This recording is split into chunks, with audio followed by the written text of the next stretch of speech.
Now hang on a minute, RamZaes. A Persona-like game? This isn't like when you call a game JoJo related because it has someone wearing a big hat.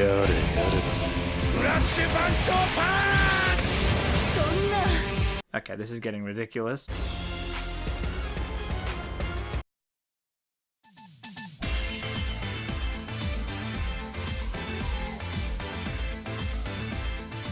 Now that's comedy.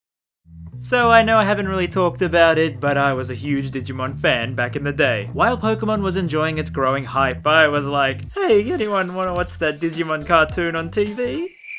Okay, just me then. Now at some point I would like to go more in depth with my history on the anime, but to keep it short here, Digimon is a series that has Pokemon-like creatures, but completely based in the digital world. However, its anime was known to be more mature than Pokemon's, and the saying was that Pokemon had the good games, while Digimon had the better anime. Now due to this, I never actually played a single Digimon game, but a few years ago, there was one on the Vita called...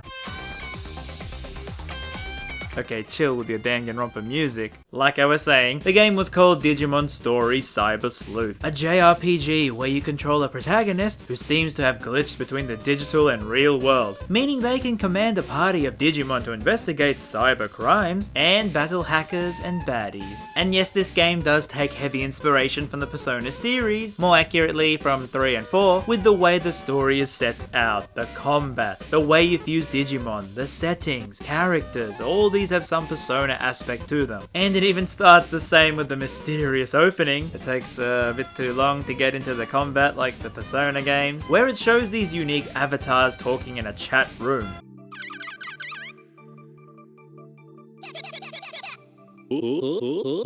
However, a hacker comes in to tell them to join this new cyberspace called Eden, and receive a neat little present when they join. Our adorably dumb protagonist, whose online chat name is Iva, Correct. ignores the warnings and the fact that this was a hacker to travel to the Eden place. Yeah, this is a fun place. But the hacker is like, mate, are you dumb?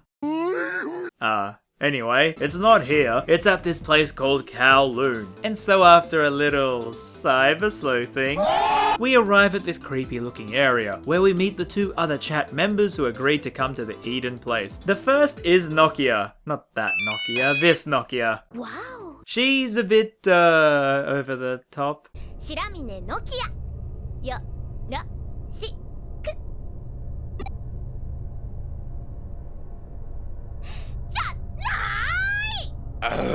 And also doesn't wear any pants.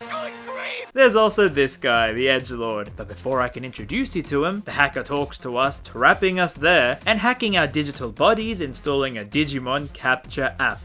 デジモンキャプチャー Iva then gets scared by this ghost boy and the trio chase after him. However, after a while we get separated from the others and find Ghosty, who was like, you don't even know how to use Digimon capture? Are you dumb?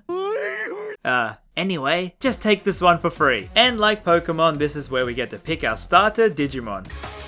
Why is it so adorable? So after picking the best bunny, the ghost boy tests out our skills. And as usual, I'll get into the turn-based combat a little later on. Iva goes further in and finds Nokia surrounded by, ねえねえ君誰しゃべった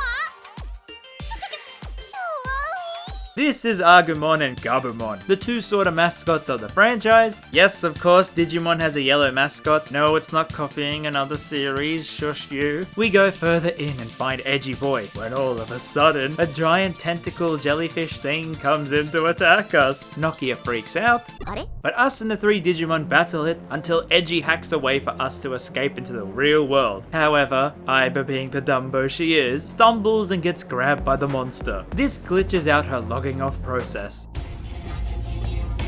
She then lands in Japan, completely glitching out. However, before anyone can talk to her, a blonde woman drives in like a mad lad, dragging us into her car. Her name is Kyoko and she's a detective. Maybe this game also borrows from another franchise quite a bit. Yeah, I don't get this either. So this is where the meat of the story is. Kyoko, after getting half of your body back, finds that you can connect jump. see what I mean.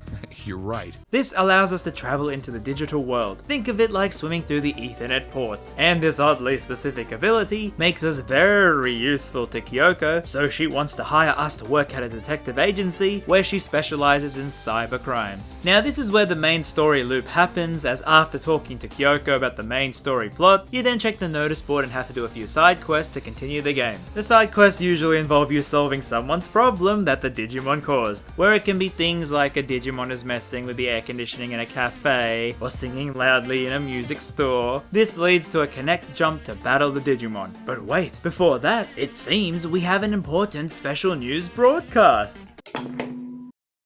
Ooh, I'm the ghost of Christmas, here to tell you that RamZaes now has a Patreon. Yes, as he now does YouTube full time, working 10 hours a day, 7 days a week, only for YouTube to screw over the ad revenue he gets. And yes, he needs that to live and eat and make the content to survive without the ad revenue. You can also get high quality PNGs with the thumbnails or name in the credits. Support now, or I'll haunt RamZaes forever. Okay, that was weird. Support now. Okay, that was weird. Ooh. TV ads are so weird these days. Anyway, so to actually get Digimon, well, unfortunately it involves random encounters. Because the more you see of the same Digimon, the higher the number goes up. And when it's 100%, you can summon them in the lab. Wait, what's this lab doing here? Wait, why are they transforming?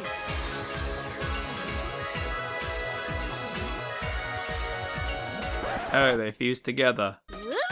So yes, this is a place where you'll be spending a lot of time in, where you summon Digimon, level them up to digivolve into others with a different system to Pokemon, since you can evolve into multiple ones and you can downsize at any point. If you've been a fan of the anime, you will love that nearly every single Digimon from your childhood is here, although the stronger ones do require some more extra effort to level up. Since this game really loves overcomplicating things, all I'll say is Cam levels up the more you battle with a Digimon, and Abai increases when you go down a Digiline evolution, meaning yes, you will have to make a puffball first if you want to go to a Dragon of Doom.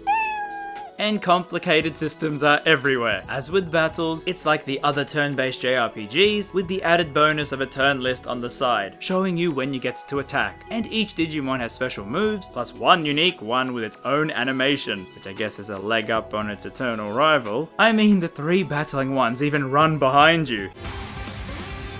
And they even have unique 3D sprites for every single Digimon, because there's a status effect that turns them into pixels, but they can't use special moves. Yes, it looks really cool, I'm in no rush to heal myself, but to play into the digital world thing, your party size is limited by RAM. Yes, dedicated RAM. You get these memory increases, which is a literal stick of RAM you munch on. So back to the other side, well, you have the many side quests, and they also really remind me of the Persona games and how they tackle social links. Oh no, there's none of that here. But the non-voice dialogue with the very anime style characters, the interactions really do feel quite similar to Persona, except here, it always ends with a Digimon battle. But with the main quest, it usually starts with Kyoko in her office, giving us coffee.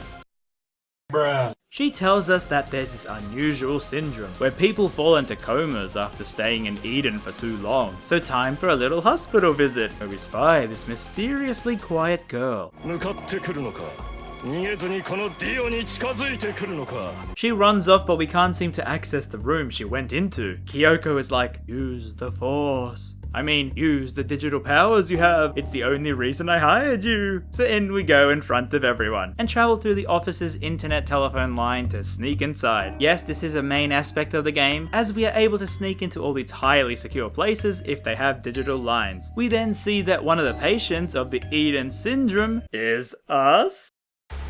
Iba then reads some files on the computer, that there seemed to be some evil connection with this and the company who runs the Eden servers. However, while we try and sneak out, the girl blocks our way. But as soon as we tell her Kyoko sent us, she suddenly wants to answer all our questions. Then, out of nowhere, the head boss wants to come in.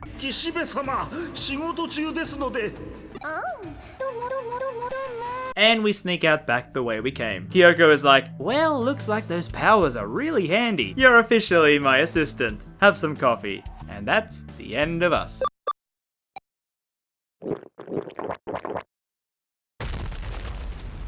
Now the game continues along in this fashion, with the mysterious nature of Eden revealing itself, showing a dark side to society's reliance on the internet, while also mixing in many light-hearted moments with Nokia or other wacky characters. Yes! I am Jimmy Cat! Yahoo!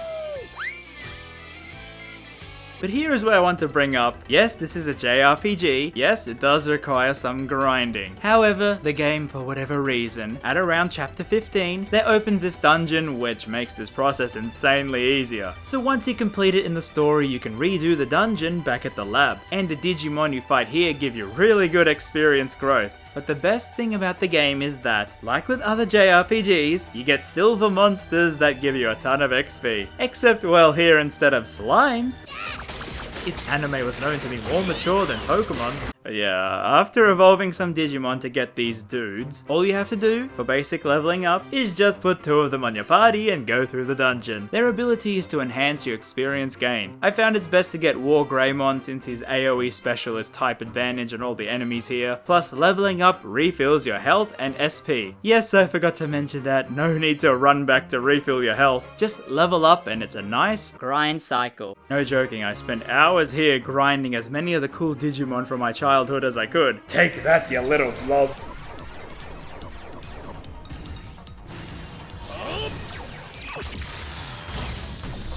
So yes, Digimon does do grinding, but offers a really nice way to speed up through the process if you so choose. The game is still difficult though, often with boss enemies getting numerous turns to attack and some crazy debuffs or buffs, but with this method it shouldn't be too hard to work your way through it. And even this copies Persona with how many hours you spend in the Velvet Room grinding out your perfect Persona. There's even little touches here like how the environments are small sections in the world like Persona 4 that are filled with details and characters. Hopefully you can see that although it did take inspiration from Persona, it managed to apply its own cyber twist to it. But the biggest plus for this game, can be subjective, yes I know, is the music. As yes, throughout all my videos I was slowly teasing you onto this. Yes, this soundtrack is amazing and it's up there with my all-time favorites. The composer is the same person that does the Danganronpa games, and it's pretty obvious it's him, but the way the music matches the tone of the digital world, the eerie nature of it, it's just so good. Despite all these praises, however, it is definitely not a perfect game, and that was very apparent replaying it for this video, as with little things like no fast forward or skipping dialogue, or another thing is that even though you can pick between whether you're a boy or a girl, this was very odd, as picking female either, they just swap the model and not the dialogue, so the game will keep thinking you're playing the male character. However, all of these small complaints pale in comparison to my biggest downside with this game. It has no English dub. Now slow down there, sub purist. So let me tell you a story. After beating this game in 2017, I went to a friend who I knew loved Digimon and told them, oh hey, you know, you should really play this game. It's so fun and it literally lets you make all the Digimon from your childhood. Like every single one of them. Oh, by the way, it only has Japanese voice acting. Yeah, I'm never gonna play this. So like I said before, even the smallest, cheesiest B-grade dub is still great for many players, because sometimes there are cases where people need to hear the dialogue instead of the constant reading. It opens up the market to more people who will buy it. But don't worry, the Japanese voice work is actually really amazing. They all match the characters perfectly, with Nokia being the standout, and you probably have heard her as a popular anime character.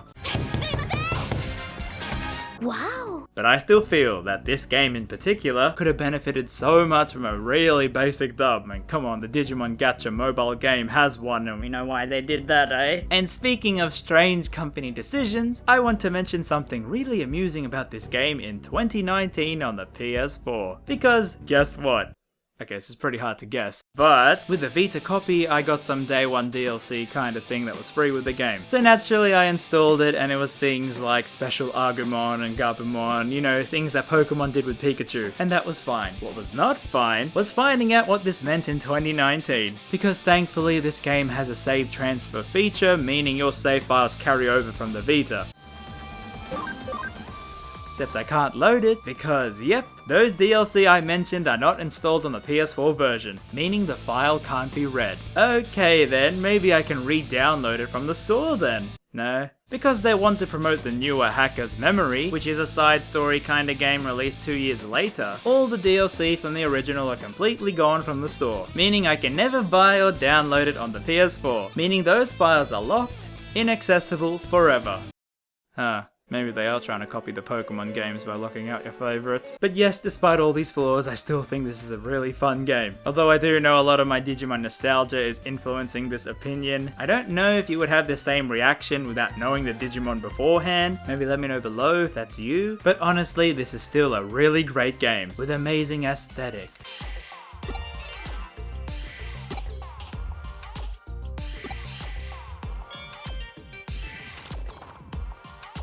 Perfection of music, fun battle systems, great character designs, and a huge cast of Digimon to use with so many unique animations. It really shows a lot of love went into this game, and it's honestly a great time to be a Digimon fan with the re-release on the Switch, a mobile game, the anime being reinvented.